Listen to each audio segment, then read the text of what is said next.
I'm a Fleeting Moment in Time, which is a biography of Padma Shri Shobna Narayan ji, written by Miss Maya Parijat. Congratulations. Good evening, everyone. The book title, as it goes, I'm a fleeting moment in time. We all are fleeting moments in time. But what can we make, that comes to be of eternal value, even in these fleeting moments that we have in our life, is all that makes us us. बिरहा बिरहा आखिए बिरहा तू सुल्तान जिस तन बिरहा न उपजे वो तन जान मसान जिस आत्मा में बिरहा नहीं है और सबसे बड़ी बात हम किस बिरहा की बात कर रहे हैं किस से बिरहा की बात कर रहे हैं शायद हम बिरहा की बात कर रहे हैं अपने उद्गम स्रोत से जहाँ से हम ऑरिजिनेट हुए हैं और जैसा कि माननीय सोनल मानसिंह जी ने भी कहा कि my soul demanded and nature provided me so ये एक प्यास एक क्षुधा एक पिपासा कहीं मेरे अंदर थी ये जो एक अनुभूति हमें चाहिए होती है संपूर्ण होने की या सारे भौतिक सुख के बावजूद कोई एक चीज जो अधूरी रह जाती है वो जो बिरहा है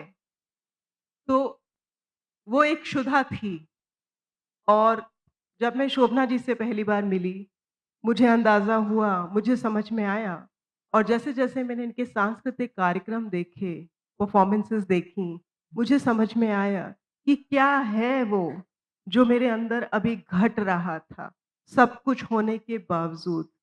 क्या था वो, जो एक अच्छा वैभवपूर्ण जीवन जीने के बावजूद भी अगर कोई ऐसी चीज़ जो आपको भर-भर आँसू रुला दे, वो कौन-सी खलिश है, वो कौन-सी चीज़ है जो आपके अंदर कहीं कुछ कमतर होती है। उस कमी का भान हुआ, वहीं से उस पूर्णता का एहसास भी हुआ। मैंने बहुत सारे लोगों का साक्षात्कार किया इस किताब के लिए और वो परिपूर्णता धीरे-धीरे बढ़ती चली गई, घड़ा भरता चला गया और एक खालीपन जो था, रिक्तता थी, फिर से उद्धृत करूँगी सोनल जी को कि उन्होंने भी उस रिक्तता का ज़िक्र किया, वो रिक्तता परिपूर्ण हुई, फ़िल्ड हुई। So it's an absolute honor for me to have been able to pen down what I thought was actually her substance. Because there was a big question in front of me when I started writing her book. I knew not what to say that has already not been said on so many platforms. It has all been there. So I just asked her how to go about that. Just give me one clue and I would go about it. And the one clue that she gave was I already know what I have done in my life, but I really don't know why I did what I did. So I want you to go in that essence and maybe tell me what was the inspiring thing, what were the things that made me, nudged me into, breaking all those taboos, creating my own rule book and saying no and standing for all those causes that people thought was very difficult as a path to do. But anyway, I did it. But the reasons I need you to, go 9 fathoms about and let me understand why did I do that. उस शतक में जहाँ पे कि लड़कियों को पिता की मौत पे मुखाग्नि देना अपने आप में एक बहुत बड़ा टैबू था लेकिन शोभना जी की मदर ललिता जी ने पूरी सख्ती से she set her foot right and she said she has 2 daughters. She doesn't want any nephews, because she doesn't have a biological son. She doesn't want any nephews to come forward and do the ritual. It's my daughters who will do that. And Shobna ji did that. Stories of, stoic resilience like these always inspire you to reach the best of you can be. हाँ, हम सब इस सागर में एक बूंद तो हैं, एक कण हैं इस पूरे माउंटेन का, लेकिन उसका एक इनसेपरेबल पार्ट है और बहुत स्ट्रॉन्ग बनाते हैं उसे, बहुत रिच बनाते हैं उसे। इस तरह के कई अपवाद स्वरूप काम जो उन्होंने किए, कई मिथक जो उन्होंने तोड़े, जिस तरह से कोई डांसर बहुत सारी कहानियाँ चुनता है, उन्हें प्रस्तुत करता है अपने नृत्य के माध्यम से, लेकिन उन्होंने उन कहानियों को एक नया समकालीन महत्व प्रदान किया।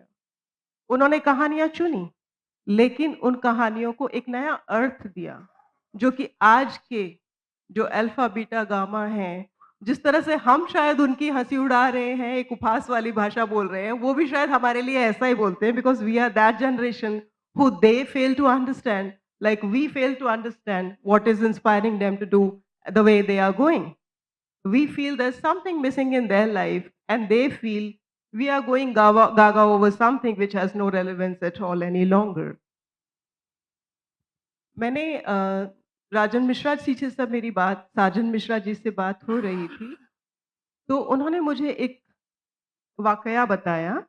उन्होंने मुझे बताया कि जब मेरे भाई राजन मिश्रा गाया करते थे, तब गाते-गाते उनकी आर्म्स फ्लोट करती थी एंड बिरजू महाराज जी ने उनसे पूछा कि तुम बहुत अच्छे गवैया हो, बहुत अच्छा गाते हो, लेकिन तुम नृतक नहीं हो। ये बाहें क्यों तुम्हारी हवा में झूलती रहती हैं जब तुम गा रहे होते हो? उन्होंने कहा कि जब मैं गा रहा होता हूँ, मेरे भीतर में आप नाच रहे होते हैं। So when I am dancing, my soul is dancing while I'm singing. And you are dancing, and I can visualize you dancing. And that's why my arms go floating in that rhythmic way, as if it was me who was dancing. तो मुझसे बहुत सारे लोग ये पूछते हैं कि आप एक डांसर नहीं हैं, आप कथक की वर्तनी नहीं समझती हैं, ग्रामर नहीं समझती हैं, व्याकरण नहीं समझती हैं, आपने कभी डांस नहीं सीखा है। How come you chose to write and document the artistic journey of a dancer and a dancer of this stature? But again, that inner, thirst that needs to be quenched. And there are many mediums we can quench it through. My medium has been writing. तो जब बिरजू महाराज जी नाच रहे हैं और राजन जी गा रहे हैं और उनकी आत्मा नृत्य कर रही है, तो कौन कहता है मैं डांसर नहीं हूँ? अगर मैं उनके चर्म से लेके उनके मर्म तक पहुँचने का साहस कर चुकी हूँ या दुस्साहस कर चुकी हूँ और पूरी पूरी शिद्दत के साथ उसको मैंने साधना के तौर पे जिया है, उनकी आँखों के पानी की परिभाषा समझी है, उसे लिखने की कोशिश की है। उन सारे उन सारे छुपे हुए कोनों में जाने की कोशिश की है, जहाँ शायद किसी को जाने की परमिशन वो नहीं देती हैं। तो ये मेरा सौभाग्य है कि मैंने ये किया और आप लोगों का वरद हस्त मुझे मिला। Thank you so much for allowing me to be here, and thank you so much, Shobna ji, to have given me this chance. I always feel overwhelmed, and then again, I'm, saying a lot of things, writing a lot of stories, going thousand words when I'm just not able to speak a single word at times. This is Thank it. you. Thank you so much. It was Would like wonderful. to thank Ganga Kumarji and where are you? Thank you very much indeed for releasing Maya's book. Thank you very, very much indeed. Have you Thank seen the you. humility? It's always my book, not hers. She congratulates me कि आपकी book का यहाँ launch होने वाला है, आपकी book का ये है, आपकी बुक का वो है। और मेरा हमेशा ये सवाल और शिकायत होती है कि ये मेरी नहीं, हमारी किताब है। She says नहीं, ये साधना आपकी है। मैंने जो किया उसकी गाथा आप गा रही हैं तो ये साधना आपकी हुई। सो विनम्रता की ये एक Wow. पराकाष्ठा है। The next book is Business Yoga Ancient Wisdom for Modern Business by Anil Kariwala. Congratulations, Anil ji. Congratulations. I will keep it as few words as possible. Thank you very much, ladies and gentlemen. Swami ji, आपको साष्टांग प्रणाम. Business yoga book मेरे हाथों द्वारा लिखी गई है and this is a very ancient philosophy. मैं सिर्फ वर्ड्समिथ हूँ. विजडम 10,000 साल पुराना है और business as a vehicle to achieve samadhi, जीते जी समाधि. बिकॉज योग के जो अष्टांग योग के 8 लिम्स जो हैं, यम, नियम, आसन, प्राणायाम, प्रत्याहार, धारण, ध्यान, समाधि, 7 स्टेप्स हमको करने होते हैं, 8वां हमें प्राप्त होता है. जैसे सोनल मानसिंह जी कह रही थी, अनाहत चक्र जो है, हमारे सातों चक्रों को अगर समन्वित करना है, बैलेंस करना है, तो योग is the way for that. So in this book, I have explored the possibility of how business can be a sense of joy, not a source of stress. And most of us we say that uh, बड़ा pressure है, बड़ा business की difficulties हैं. So mostly when Westerners, because of me being in export business, lots of Westerners kept on visiting. And Swamiji, they would keep on asking that how come your people are so joyful? How come you're always in a state of joy? So I would just mention about the philosophy. The writing the book was never on an agenda. When one person said, second said, third said. So I then started working on lockdown stuff. It took me 5 years to do so. And by the blessings of Yogeshwar Bhagwan Krishna, that the book is now translated into 6 languages. So that's about it. Swami ji, आप अगर Yeah. कुछ पूछना चाहें तो अगर समय permit करे तो. नहीं, हरिओम तत्सत और नमस्कार सब लोगों को. इस नालंदा लिटरेचर फेस्टिवल में मैं आमंत्रित किया गया है. इसके लिए अपनी ओर से, अपने गुरु स्वामी निरंजनानंद जी की ओर से सभी आयोजकों को अपना हार्दिक आभार व्यक्त करते हैं. और साथ ही एक बहुत सुंदर संयोग कि हमें इस बहुत ही सुंदर पुस्तक के विमोचन के लिए आमंत्रित किया गया. और जो 2 शब्द सुने हमने पुस्तक के लेखक अनिल करीवाला जी से, उसमें एक चीज़ जो हमारे ज़हन में रुक गई और हमें बहुत खुशी हुई कि वो शब्द प्रयुक्त किया गया योग के संदर्भ में, जॉय, जॉय एंड हैप्पीनेस. योग के बारे में बहुत कुछ कहा जा सकता है. ये अपने में एक बहुत गहन और व्यापक विषय है. उसमें जाने का समय तो है नहीं.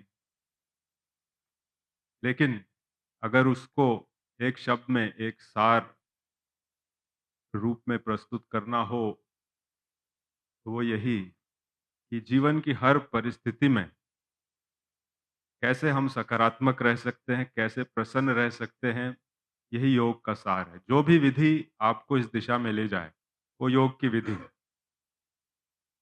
गीता का भी यही सार है. वही योगेश्वर श्री कृष्ण ने कहने की कोशिश की है. हम लोग उसको भूल जाते हैं परिभाषाओं में, विषय की गहराई में जाके, लेकिन सार यही है. In a nutshell, yoga is about positivity and happiness.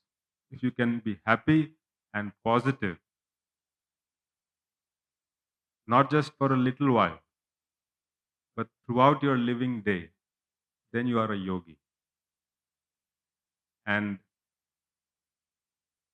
that is the challenge that our Guru, Swami Niranjananand ji, has given to us. We call it the Niranjan Challenge because we have named it after him. And I'll just end by placing the challenge in front of you. And that will be something that you can take away. If you really honestly look at your day from morning to night and honestly try to see what are the moments of sadness, frustration, anger, jealousy, envy, negativity, and what are the moments of positivity, joy, happiness, compassion, kindness, you'll get a true picture of how you lead your own life, how these scales are balanced. And he says if you can just be positive and happy for 24 hours, or even forget 24 hours because you spend 8 hours sleeping and eating and other essential items. If you can remain happy and positive for 12 hours, you are a yogi. Whether you practice asanas, pranayamas, dhyana, meditation, doesn't matter. Because the essence of yoga is to take you to that state where, even in the ups and downs of daily life, you can maintain that balance, that harmony, that equanimity. And that is why the message of the Gita was given in the battlefield, not in a cave in the Himalayas. If you're willing to take up that challenge, you will be the winner. If we have time for one question to Swamiji, since I know he's from Bihar School of Yoga. योग को स्वामी जी, जब तक भारतवर्ष में तो जब योग योगा बन के आया, then only we started valuing it, और पूरे वेस्टर्न वर्ल्ड में योग को एक्सरसाइजेस समझते हैं कि सेट ऑफ एक्सरसाइजेस, जबकि योग एक पूरी फिलॉसफी, पूरा एक दर्शन है। इसके बारे में मुझे पता है कि आपकी घड़ी देख रहे हैं आप मुझे, तो स्वामी जी जरा सा इस ऑडियंस के सामने, इसके सम्मुख आप कुछ रखें। मैं कुछ नहीं कह के मैं आपसे कहने के लिए अनुरोध करूंगा। संक्षेप में यही कहेंगे कि योग केवल व्यायाम नहीं है, केवल एक्सरसाइज नहीं है, वो में शायद उसका 5 या 10% हिस्सा है, वो भी आवश्यक है, वो शरीर के लिए जरूरी है, शरीर को स्वस्थ रखने के लिए। लेकिन योग का मुख्य क्षेत्र हमारा मन, हमारी भावनाएं। मन चंगा तो कटौती में गंगा, और मन के हारे हार है, मन के जीते जीत। तो योग का जो आसनों का पक्ष है, प्राणायामों का पक्ष है, वो आधार तैयार करता है। एक स्वस्थ शरीर में एक स्वस्थ मन रह सकता है, पर मुख्य जो फोकस है वो हमारी जीवन शैली कैसी है, हमारी मानसिकता कैसी है, हमारा मन कैसा है, हमारा एटीट्यूड कैसा है। और हम समझते हैं जो हमने वो चैलेंज आप सबके सामने रखा है, वो इसको एक नटशेल में कैप्चर कर लेता है। स्वामी जी, आपको पुस्तक प्रस्तुत करना चाहूँगा मैं सिर्फ। यत्र योगेश्वर कृष्ण यत्र पार्थो धनुधर तत्र शेर विजयो भूति ध्रुव निधिर्मतिर मम।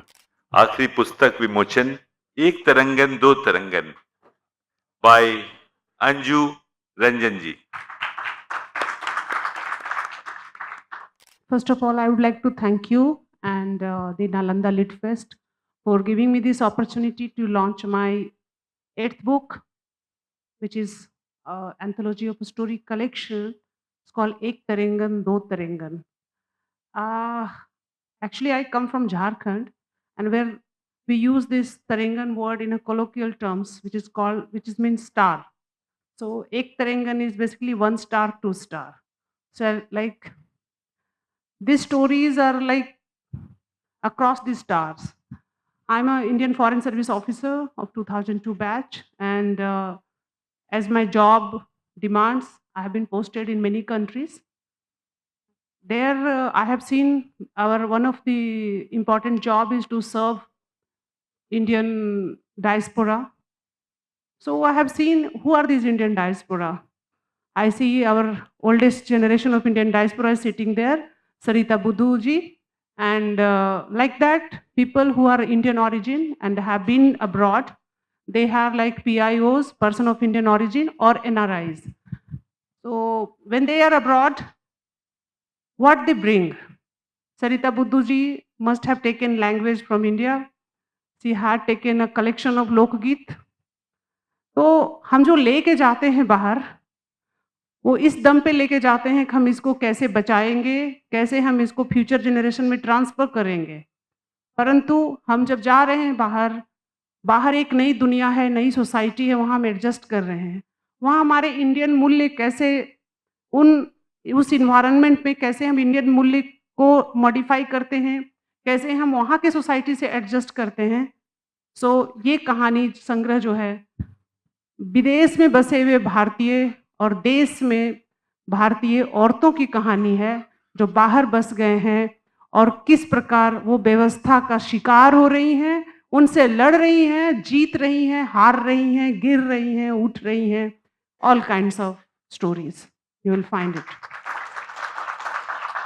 I'll just tell you one story in very 1 minute, if the dice permit me, is that Bharat में ऐसा नहीं है कि हम मर गए तो मुझे अपना फ्यूनरल का खुद ही अरेंजमेंट करना है, पर विदेशों में ऐसा नहीं होता है। जब आप जिंदा होते हो और काम कर रहे होते हैं, उसी समय आपको अपना मृत्यु बीमा कराना पड़ता है, जीवन बीमा नहीं, मृत्यु बीमा। So there is a funeral director who will come to you and then he will prepare a MOU, a contract where you have to sign what kind of funeral you would like. Would you like Mercedes? Would you like BMW to take your funeral? Or would you like carnation? Would you like tulip? What are the things you would like? How many people should attend your funeral? What are the responsibility of your children? Your children should be called and they will stay in 4-star hotel, 5-star hotel. Where will be your life celebrated after the funeral? So all these things, one Indian family shifted there 40 years ago in Glasgow. I was Consul General in Edinburgh. I have been Consul General in 3 continents. I am the first lady officer, very proudly I say, first lady officer of Indian Foreign Service from Jharkhand. So, Indian Foreign Service officer. So, the one family shift for 40 years ago, और वो lady देखती है कि मैंने वो adjust करती जाती है, वहाँ पर भी पुरुष की मानसिकता है कि कैसे वो अपने लिए सबसे बढ़िया फ्यूनरल चुनते हैं और वाइफ के लिए सबसे खराब वाला फ्यूनरल लेते हैं। उसने अपने लिए प्लैटिनम फ्यूनरल लिया और अपनी पत्नी के लिए ऑर्डिनरी फ्यूनरल लिया। लेकिन जैसा कि जैसे कि होता है कि आपने देखा नहीं, आपने जीवन को तो देखा, मृत्यु को नहीं पता, तो वो पहले मर जाता है और वो लेडी जो है वो उसका फ्यूनरल प्लान कर रही है, सब कुछ एक्सिक्यूट करा रही है। तो ये स्टोरी बहुत ही इंटरेस्टिंग है कि कैसे मानवीय मूल्य वहाँ टकराते हैं भारतीय मूल्यों से, भारतीयता को कितनी चोट पहुँचती है और कैसे वो इससे ऊपर आ पाती है या नहीं आ पाती है। तो आपको ये सब जानने के लिए मेरी ये कहानी की किताब पढ़नी पड़ेगी, एक तरेंगन दो तरेंगन, है ना? इसी तरह बहुत सारी कहानियां हैं। एक लड़की है जो, दूसरी कहानी है जिसमें एक लड़की है वो स्पेन में जाके सेटल होती है, वहाँ पे वो मशरूम पिकिंग करने के लिए एक ग्रुप ज्वाइन करती है और उस ग्रुप में वो ग्रुप क्या है, मशरूम पिकिंग के आड़ में वो ग्रुप क्या कर रहा है, कैसे वो लड़की उसका शिकार होती है और किस प्रकार वो उसे बदला लेती है। You have to go through this stories because आपने भारत में रहकर भारतीय कहानियां बहुत पढ़ी होंगी। बहुत लोग भारतीय औरतों को इंडियन कंटेक्स्ट में उनके ऊपर हो रहे अत्याचार और उस अत्याचार के प्रतिकार के बारे में लिखते हैं, लिख रहे हैं, लिख रही हैं। I, being a woman, maybe I'm more close to those women.